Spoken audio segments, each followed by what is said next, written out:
Hello hi नमस्कार मु दिव्या आपण मानक स्वागत करुच्ची मोर ये छोट परिवार को। आज दिनटी मो पाई बहुत खास थिला तेणु सकाळु जल्दी उठिकी चाउल खीरी सहित बनई मो चकुली आउ ठाकुरंक पाखरे भोग लगेइथिली।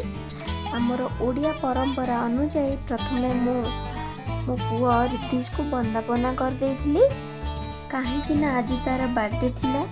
एई दिनटी पाई आमे समस्ते बहुत दिन एक्साइटेड थिलु।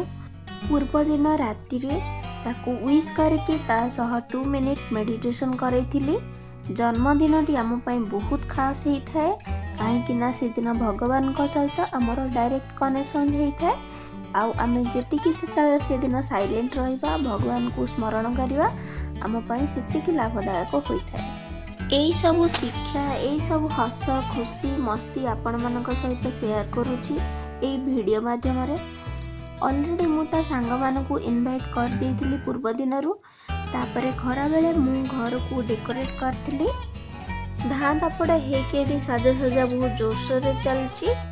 समय भी बहुत कम था आम हाथ में। आउ एठी मोर टिके मन दुख हो जाइतिला कलर कॉम्बिनेशन पाई मोर भूल पाई। फोटो अपेक्षा रियल रे बहुत सुंदर लगुथिला। फोटो रे इते खास लागुनथला बट रियल रे बहुत सुंदर लगुथिला। तापरे मु एठी स्नैक्स बनैबारे बिजी हो जाइतिली। एठी गेस्ट माने आसिलेनी ता फ्रेंड माने भी आसिलेनी। स्नैक्स रे बनैथिली बर्गर नगेट्स फिंगर फ्राइज थिला आलू टिक्की थिला आउ एठी केक भी थिला प्लेट रे।